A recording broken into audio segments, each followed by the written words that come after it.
Food safety is an important part of public health. If the food we eat is not handled properly, it can make us very sick or in some cases kill us. This program will help you understand your role in keeping food safe and how to reduce the chances of making food that will get people sick. In Riverside County, it is required that anyone who works in public food service must get a food worker's certificate. The information presented here is designed to help you with the exam and with your job as a food worker by giving you basic food safety knowledge. We'll also give you an idea of what things the health inspector will be looking for when they do an inspection. Food protection should be important to everyone, but as a food worker, you are also responsible for keeping food safe for the public every time you go to work. Food also includes some things that you might not have thought about, like drinks and ice. Mishandling of these can make people very sick. Our bodies need food to stay healthy and strong. Sometimes the food we eat can make us very sick if it is not made safely. When someone gets sick from something they eat or drink, we call it a foodborne illness. Having a foodborne illness can feel a lot like the flu. Someone who has a foodborne illness would probably complain of upset stomach, vomiting, diarrhea, fever, and chills. Each time a person goes out to eat, they're trusting that the food being served will not make them sick. You, the food worker, play a very important role in making sure that people do not get sick from the food and drinks served by you.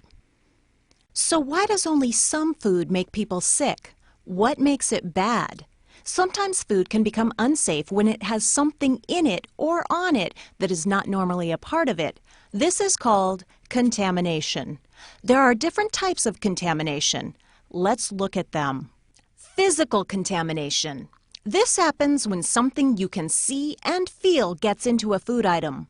Some examples of this would be hair, glass, metal fragments, fake fingernails, or even flies. Chemical contamination. This can occur when a chemical like a cleaner, bug spray, or medication gets into a food item. An example of this could be storing bleach or floor cleaner on the shelf above the food preparation table. One accidental bump and the bottle could spill on the food. If a person eats food that has been chemically contaminated, they could be poisoned. Pathogenic contamination. This is the kind of contamination that is the most dangerous because it is impossible to see. These tiny germs, called pathogens, can end up on food and become thousands of germs. Some germs are more dangerous than others. Pathogens are germs that cause disease and include bacteria, viruses, fungi, and protozoa. It's hard to tell if food is contaminated with these types of germs. The food will look, smell, and taste normal, maybe even great. People will usually think that the food is okay and eat it, germs and all. Each of these types of contamination could cause a foodborne illness, but the most common cause by far is bacteria. Babies, small children, pregnant women, very old people, and those who are already sick are more likely to get a foodborne illness because their immune systems are not as strong. Bacteria are everywhere and on everything. Pathogenic bacteria, the bad bacteria, can be found naturally in most types of food. They can also live on the surfaces around the kitchen and even on you. You might not even realize it since the germs are not visible. If you don't protect the food, those germs will end up in someone's meal. Bacteria can be transferred to foods where they are not normally found. This is called cross-contamination. Cross-contamination happens when the bacteria from one type of food comes in direct contact with another type of food. A good example of this is using one cutting board for different types of food without washing it between uses. Raw chicken is known for carrying lots of harmful bacteria. If raw chicken is placed on a cutting board, these bacteria will get all over the surface. If the same cutting board is used to cut vegetables, the bacteria will then be transferred to the vegetables. The vegetables are now contaminated with bacteria. Another way that food can become cross-contaminated is by food workers themselves. In fact, anything and anyone that comes in contact with food has the potential to contaminate that food. Most bacteria found in food can be killed by cooking, but cooking doesn't always make food safe. Some bacteria produce a poison or toxin that can also cause foodborne illness. These toxins are not affected by the heat of cooking. That's why you have to work hard to prevent bacteria and other contaminants from getting into the food in the first place. We are all sources of bacteria, and there are many ways that food handlers can contaminate food. Good personal hygiene practices like daily bathing and constant hand washing are extremely important. Bacteria can be spread when food workers forget these rules and handle food the wrong way. Here is a list of things you can do to make sure that the food you are handling stays safe. Wash your hands.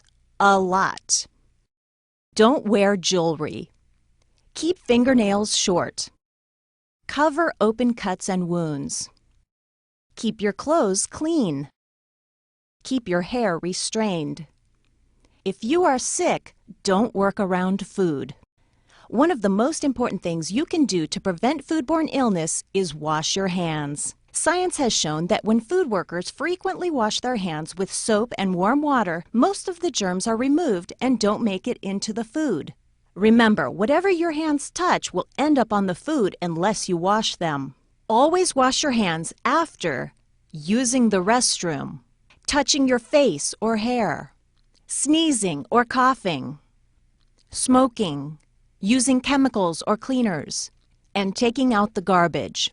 And before and after eating and working with raw meats, poultry, or fish. Before you wash your hands, find the sink that is for hand washing.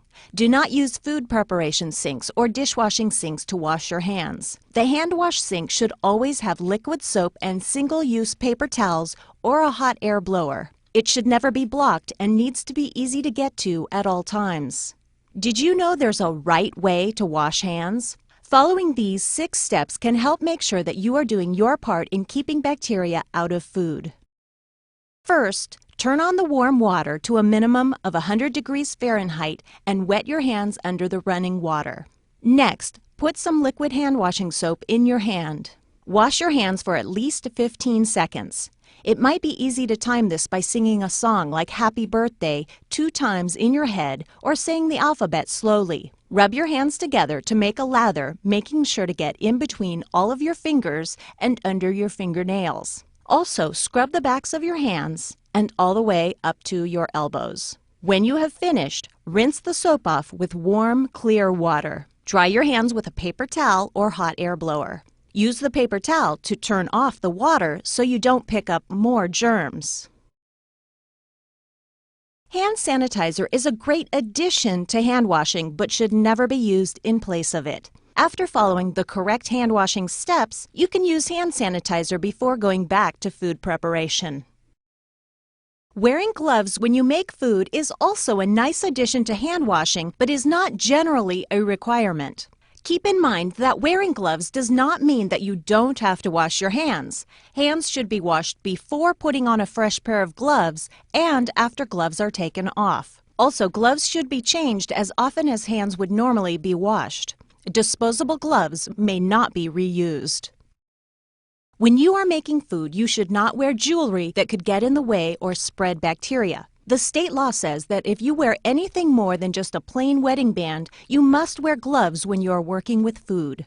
The reason for this is that jewelry has lots of small spaces where bacteria can hide. Food can become cross-contaminated if the bacteria from the jewelry touch the food. The same is true for fingernails. Nails should be kept clean, neatly trimmed, and filed. Food workers with long or fake fingernails must also wear gloves. Nail polish can chip off and fall into the food, so food workers should not wear polish unless they also wear gloves.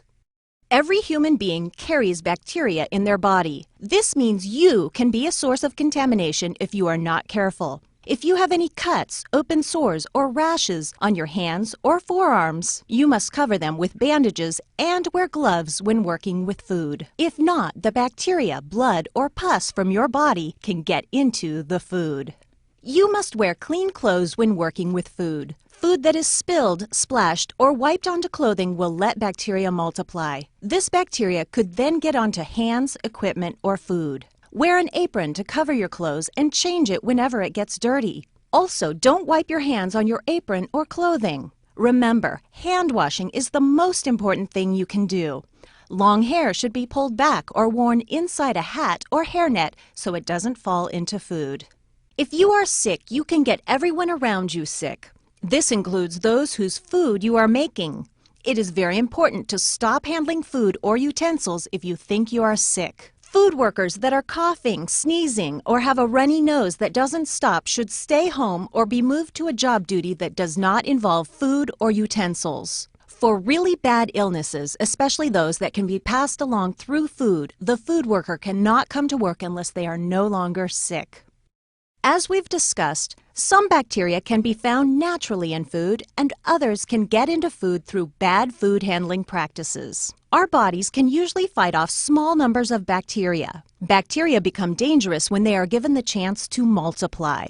It takes time for bacteria to multiply. In the right conditions, the number of bacteria can double as quickly as every 20 minutes. So if you start off with one germ, in 20 minutes it will split and you will have 2. Another 20 minutes, the 2 will become 4, then 4 will become 8, and so on. At that rate, there will be more than 1 billion germs after 10 hours. Some bacteria can get someone sick with just a few bacteria, especially if the person has a weak immune system. In this picture, you can see that if bacteria are allowed to keep splitting, it doesn't take long for food to become very dangerous. So how do we keep these bacteria from multiplying? In order to keep growing, bacteria need several things: food, moisture, time, and a temperature that allows growth. If we can control at least one of these factors, we can stop the bacteria from multiplying and keep the food safe. Typically, many of the foods we eat are very moist and a perfect place for bacteria to grow. These foods are usually called perishable and can go bad if they are left out at room temperature. Another name for them is potentially hazardous foods, or PHF for short. Most bacteria can multiply quickly while living in or on potentially hazardous foods. Some examples of potentially hazardous foods are dairy products, eggs, meat, seafood, and even foods that have already been cooked. We have to handle potentially hazardous foods very carefully in order to limit the growth of bacteria. The best way to keep bacteria from growing in potentially hazardous foods is to keep them at the right temperature. There are 2 ways that you can do this. You can either keep potentially hazardous foods cold at 41 degrees Fahrenheit or colder, or hot at 135 degrees Fahrenheit or hotter. The temperature range between 41 and 135 degrees is called the temperature danger zone because these are the temperatures where bacteria grow best. Sounds easy enough, right? Either keep the food cold or hot. So what can you, the food worker, do to make sure that potentially hazardous foods stay safe and out of the temperature danger zone? Well, you can't tell by looking at food if it's hot or cold enough, and feeling it with our hands is not a good option either. Thermometers are the only way to know for sure if the food is at a safe temperature. The place where you work should have thermometers on hand to check temperatures. There should be a thermometer in every refrigerator to make sure that the food inside is at 41 degrees Fahrenheit or colder. Keep in mind that refrigerator doors are opened and closed many times throughout the day. Each time the door is opened, some of the cold air comes out. In order to make sure that the food inside stays at 41 degrees or colder, the refrigerator should be set at a lower temperature, like 38 or 39 degrees Fahrenheit. It is also important to have clean probe thermometers so that you can check the temperature inside of both hot and cold food. The temperature inside of the food is most important and will be one of the main things the health inspector checks during their inspection. By cooking food to the right temperatures, most bacteria and other germs will be destroyed. This means that all parts of the food, even the inside, must reach a minimum of 145 to 165 degrees Fahrenheit, depending on the type of food. You can use a probe thermometer to make sure that you have cooked food long enough. Stick the thermometer into the thickest part of the food to make sure that it is cooked all the way through. Remember to clean and sanitize the thermometer between uses. Here are the minimum cooking temperatures and times. 145 degrees Fahrenheit for 15 seconds for raw shell eggs, broken for a single customer order and served right away. Fish. And single pieces of meat, such as beef, veal, lamb, pork, or game animal. 155 degrees Fahrenheit for 15 seconds for hamburger or other meat that is chopped or ground. Raw shell eggs that are not served immediately for a single customer order or any other foods containing raw eggs. ratites, which are the bird's emu or ostrich, and injected meats that are injected with solutions for flavor or tenderness. 165 degrees Fahrenheit for 15 seconds for poultry like chicken or turkey. Comminuted poultry that is chopped or ground. Stuffed foods like fish, meat, poultry, ratites, or pasta. And stuffing that contains fish, meat, poultry, or ratites. Food that has already been cooked and cooled can be reheated and then served again. You must make sure that the food reaches 165 degrees Fahrenheit when it is reheated. Only after food has been cooked or reheated can it be placed in a steam table or other equipment for hot holding at 135 degrees Fahrenheit or above. Remember, the food must already be at 165 degrees Fahrenheit before it is put into the hot holding unit. You may want to save food that you have cooked so you can serve it again later. This is okay, but the food will need to be cooled to 41 degrees Fahrenheit quickly. This can be hard if you have a lot of food to cool. For example, if you have a large pot of hot refried beans and you put it into the walk-in cooler, the beans close to the sides of the pot will get cold quickly, but the beans in the center will stay in the temperature danger zone, sometimes for days. Food that stays out of temperature for a long time will grow dangerous levels of bacteria. This is why cooked food must be cooled quickly. You can take as long as 6 hours to cool hot foods down to 41 degrees Fahrenheit as long as they are cooled to 70 degrees Fahrenheit within the first 2 hours. There are several ways that you can do this. Large amounts of food can be split up into smaller, shallow containers. When cooling, food should never be more than 4 inches deep. Always use metal pans instead of plastic. Metal pans will help transfer the heat better so the food will cool down faster. You can also cool small containers of food by placing them in an ice water bath. When using an ice water bath, make sure that the container is pushed down into the ice water bath to the level of the food. If you don't, only the bottom portion of the food will get cold, allowing germs to grow on the other parts of the food. It will also help if you stir the food while it is in the ice water bath so it cools down faster. Another way to help food cool down faster is using chill paddles. Chill paddles are hollow plastic paddles that you can fill with water and then freeze. Once frozen, you can stir the food with the paddle and it will help cool the food from the inside out. And finally, some facilities use special equipment that cools foods quickly, like a chill blaster. No matter which method you choose, use a probe thermometer to make sure the temperature is dropping in the right amount of time. It is always a good idea to keep written records of how much time it takes the food to get to the proper temperature. Did you know that there are only 4 ways to thaw food to keep it out of the temperature danger zone? You can thaw food while you are cooking it. An example of this is soup or stew. When you put frozen vegetables into the soup pot, they will thaw while the soup is being cooked. The best way to thaw food is in the refrigerator. This will take some planning because it will take a lot of time for the food to completely thaw. The good thing about using a refrigerator is that the temperature will never get above 41 degrees Fahrenheit as long as the refrigerator is working.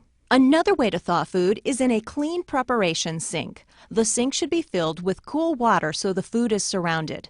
The faucet should be turned on so that the cool water is running over the frozen food. The cool water will thaw the food and flush away particles, but won't allow it to reach dangerous temperatures. The last way you can thaw food is in the microwave. This is a very fast way to thaw food. If you choose to use the microwave to thaw frozen food, keep in mind that the food needs to be used as soon as it is done defrosting. Do you know the difference between cleaning and sanitizing? Cleaning is the same as washing and rinsing. Washing and rinsing gets rid of the leftover food and grease.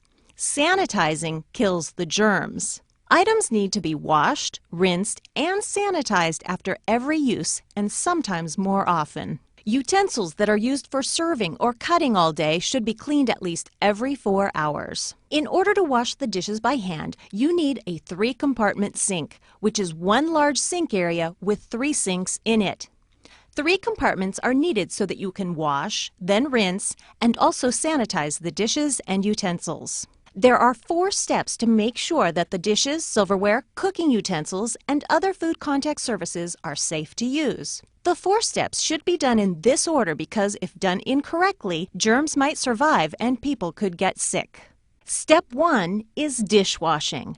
Dishwashing is a very important part of food safety. After you scrape all of the food and trash off of the dish, wash it in hot 100-degree Fahrenheit water. This will take place in the first compartment of the 3-compartment sink.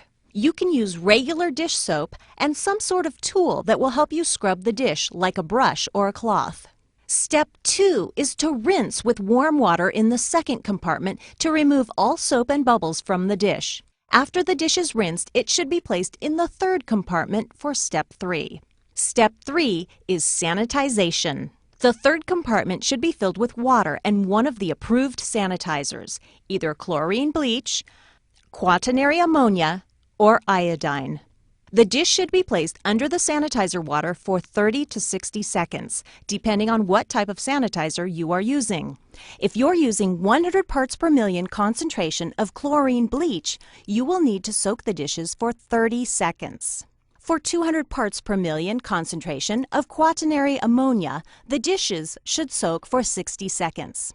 If you're using 25 parts per million concentration of iodine, the dishes should soak for 60 seconds. If you sanitize using hot water at 171 degrees Fahrenheit, the dishes should soak for 30 seconds. Step 4 is air drying. After the dishes have been washed, rinsed, and sanitized, they should be air dried and then put away. Do not use a dish towel to dry them or you might recontaminate the dishes. No matter which method you use to sanitize the dishes, you will need to use testing strips to show that the dishes are getting sanitized. There are special testing strips to use with the different kinds of sanitizers. When they are dipped into the sanitizer solution, the strip will change color depending on how much sanitizer is in the water. The testing strips for chlorine sanitizers start out white and change to a bluish purple. You can compare the color to the key on the side of the container. This will tell you how much sanitizer you have in the water.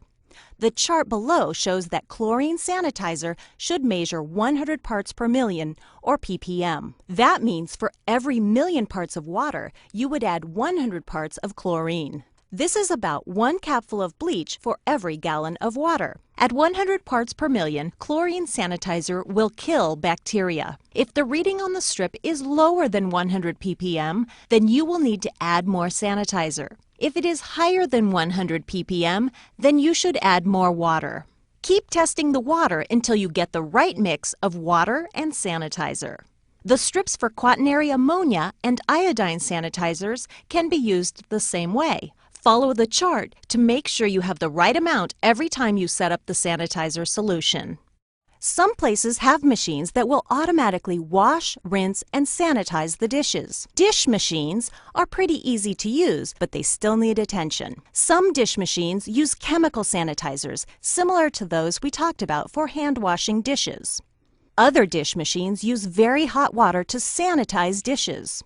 These high-temperature dish machines should have some type of built-in thermometer to measure the temperature of the water. When it reaches the plate, the water should measure 160 degrees Fahrenheit. Dish machines need to be checked every day to make sure they are working. It is best to check the machine in the morning before any dishes are run through it. That way, if there's a problem, you can fix it before the machine is used. For high-temperature dish machines, you will need to test that the water is reaching at least 160 degrees Fahrenheit in order to sanitize the dishes. This temperature can be measured with disposable heat strips that look like stickers but change color when they get hot. Dishes and silverware aren't the only things that need to be cleaned.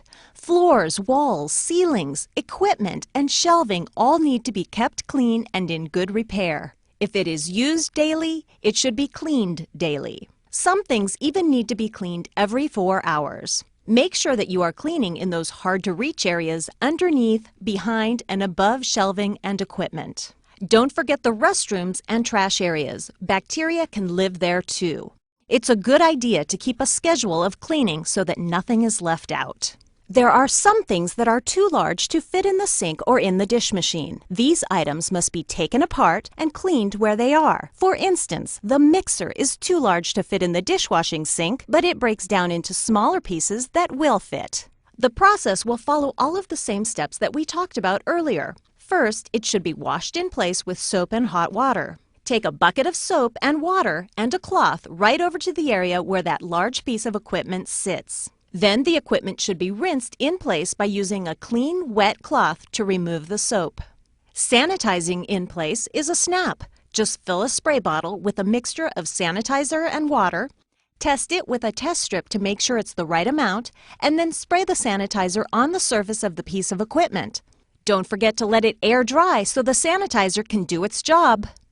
As a food worker, you will probably use wiping cloths from time to time. These cloths are used to wipe down counters, tables, or food prep surfaces. Using wiping cloths is fine as long as they are used for one purpose only and stored correctly to prevent bacteria from growing. After a cloth has been used, it should be stored in the sanitizer solution. If not, each cloth should be tossed into the laundry hamper right after it is used. No matter if the sanitizer is used to hold wiping cloths or to sanitize dishes, it needs to be changed out from time to time. The sanitizer will get used up and there will be nothing left to kill the bacteria. Test it often. If the testing strip shows that the sanitizer level is too low, it should be drained and replaced with a fresh mixture. If there's not enough sanitizer in the bucket, you're left with a bunch of dirty water with lots of germs to spread around. Food protection is a very important job. As a food worker, it's your duty to protect the food from the moment it comes in the door until it's served to the customer. When food is delivered, you should look at it carefully to make sure it's not damaged, contaminated, or tampered with. Cold foods should be delivered in a refrigerated truck or packed in ice. If you do not feel that the food that has been delivered is safe, you should not accept the order. Never accept dented cans, damaged packaging, or potentially hazardous foods that are in the temperature danger zone. Once the order has been accepted, it should be put away as quickly as possible. You should always store food inside the building and in an area where it will be safe. This means that food should be stored in areas that are only for food storage. Never store food in the same place as cleaners, chemicals, or personal items. In a refrigerator, the way the potentially hazardous foods are stored is very important to food safety. Raw meats and shell eggs should always be kept on the bottom shelf below other types of food. Produce and foods that are ready to eat should be stored on the very top shelf. If not, the juices and drippings from the raw meats might fall onto the vegetables and then, yes, you guessed it, cross-contamination.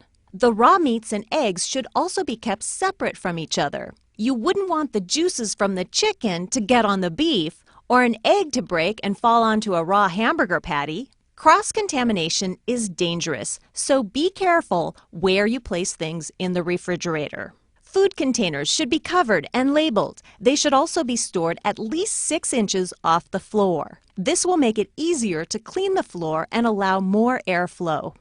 Sometimes people forget that ice is also a food. Even though it is cold, there are some germs that can grow in ice. Ice should be stored in an area where it is protected from contamination. Ice that is going to be used in drinks should not be used to keep other food items cold. Also, you should never use your hands or a glass to scoop ice. Only use a clean ice scoop. When food is prepared, there are many ways that it can become contaminated. You, the food worker, can take the following steps to keep food safe. Wash your hands often. We've said it before and we can't say it enough. Hand washing is very important to food safety. Never smoke, eat, or drink in food preparation areas. Use the employee break areas for these activities.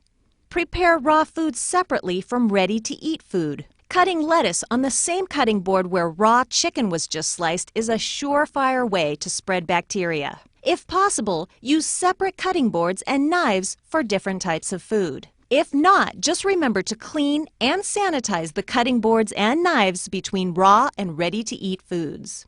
Use the preparation sink when preparing food. Mop sinks, dish sinks, and hand washing sinks are dirty and can pass bacteria or chemicals to the food. Make sure to clean the prep sink before each use. Put chemicals and cleaners in an area away from food and utensils. An accidental spill could cause a chemical contamination. Also make sure that all of the cleaners have labels that can be read easily. If the cleaner is put into a spray bottle, make sure that the name of the cleaner is written on the outside of the spray bottle. Never use containers that once held food to hold toxic chemicals, and don't use toxic containers to hold food. The light bulbs in the areas where food is made should be shatterproof or have some sort of protective shield around them. That way, if the bulbs break, the tiny pieces of glass will not fall into the food. When you are making food, follow good hygiene practices. You need to be careful that things like fingernails and hair don't make it into the food.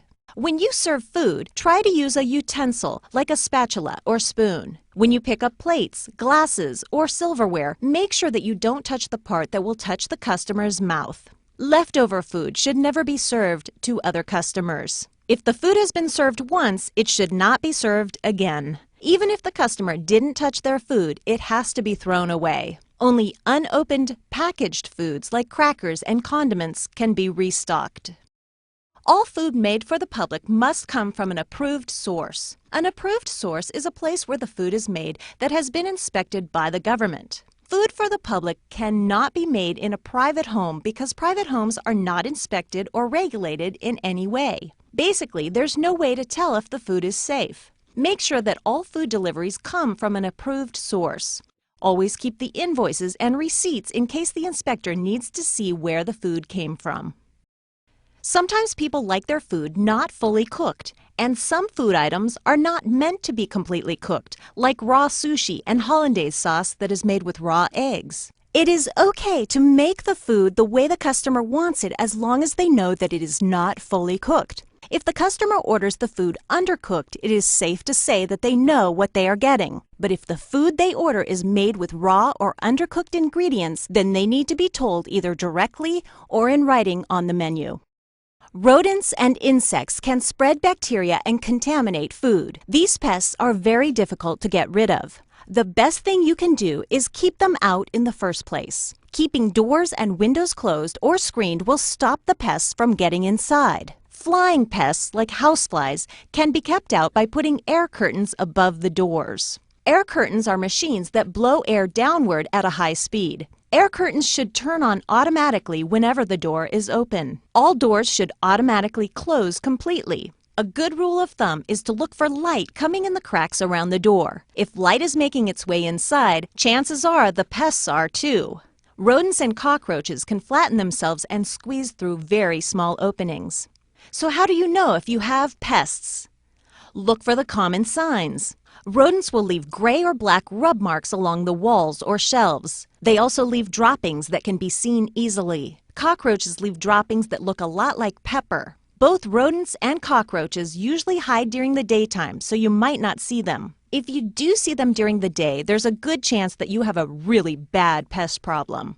If any of these pests have found their way inside the facility, there are some things you can do to get rid of them. Don't leave food out, and make sure that all packages and containers are sealed tightly. Clean up the kitchen before you leave so that there are no food scraps for the pests to munch on. Fix any leaking plumbing and make sure that drains are not clogged. Like us, pests cannot survive without water. Keep things clean and organized. Piles of junk and unused equipment make a perfect place for pests to sleep and breed. Fill all holes in the floors, walls, or ceilings. Cockroaches live in very small places. Even a tile that's starting to come away from the wall could be a perfect roach bed. Flies like to breed in garbage, so make sure that the trash bags are tied tightly and that the lids of the dumpster are kept closed. The dumpster should be emptied at least twice a week. Keep the area around the dumpster clean and tidy. Don't pile trash bags or boxes on the ground, and make sure that the grease bin is clean and covered at all times. If you've tried all of these suggestions and pests are still a problem, you may have to use some form of pest control. There are lots of different traps and pesticides out there, but be careful because only a few can be used around food. Many of the bug sprays that you find in stores are not allowed around food. Check the label.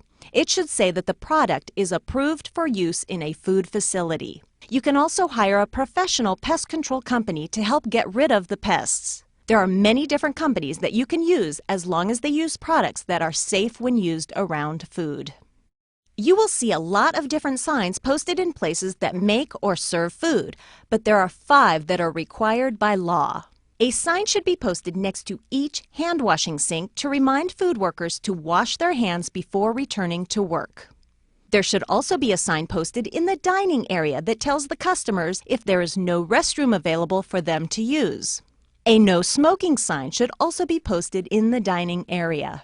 At each health inspection, the facility will be graded on food safety and illness prevention. The inspector will post a letter grade of A, B, or C in a place that can be easily seen by the customers. This grade card may not be moved, damaged, or covered up. Only an employee of the Environmental Health Department can take the card down once it has been posted. And the final sign is a public notice telling customers and other members of the public that they can ask to see a copy of the last environmental health inspection report at any time. It is against the law to refuse to show them the report. As a food worker, you have a huge responsibility to keep food safe. Customers are depending on you to protect the food they eat. Here's a recap of the most important things you can do to prevent foodborne illness.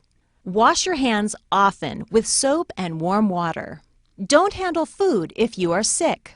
Keep potentially hazardous foods at 41 degrees Fahrenheit or below, or at 135 degrees Fahrenheit or above. Cook meats, fish, and eggs all the way through. Cool potentially hazardous foods as fast as you can. Wash, rinse, and sanitize food contact surfaces and dishes. Only use food from approved sources. As an employee of a food facility, you are a first-line defender of our nation's food supply. In this day and age, the threat of an attack that is meant to kill or make people sick is very real, and we need to work together to protect ourselves. Since an act of intentional food contamination has the potential to affect a massive number of Americans, it is very important that every food worker does their part in defending the food they are serving to the public. A lax attitude towards food defense can leave a facility open for attack. Facilities where employees are not paying close attention to what's going on around them are most likely to be targeted. To encourage food workers like you to take an active role in food defense, the FDA, CDC, and USDA have created the Employees First program. This program was designed as a training tool to teach employees to be more aware of food defense and how to prevent intentional contamination of the food they prepare and serve. Remember FIRST and what it stands for. You can make a difference in your facility and help keep this country's food safe. Employees are the first line of defense. Follow company food defense plan and procedures. Inspect your work area and surroundings. Recognize anything out of the ordinary. Secure all ingredients, supplies, and finished product. Tell management if you notice anything unusual or suspicious. For more information on Employees First or any other questions regarding this food worker program, contact your local environmental health office by calling 1-888-722-4234 or visit our website at www.rivcoeh.org. Glossary of terms. Approved source. Where food that is sold or given away to the public is made. Approved sources are regulated by the government and inspected for food safety. Bacteria. Germs that are found in and on food that can make you very sick. Contamination. When something dangerous gets into food. Cross-contamination. When germs are transferred from a food or surface to another food. Foodborne illness. When someone gets sick from something they ate or drank. Pathogens. Bacteria, virus, fungi, and protozoa that can cause disease and sickness. Parts per million. Term that is used when measuring the level of the sanitizer. The number of parts of sanitizer that would be added to 1 million parts of water. Potentially hazardous foods. Food that can grow bacteria and must be kept under temperature control. Ready to eat. Food that will not be cooked. It is served to the customer to eat just the way it is. Sanitized. When the germs have been killed. Anything that comes in contact with food must be cleaned and sanitized before being used. Temperature danger zone. The temperature range between 41 degrees Fahrenheit and 135 degrees Fahrenheit. This is where bacteria will grow the quickest. Potentially hazardous foods should not be held at temperatures within the danger zone. Toxin. Poison produced by pathogens.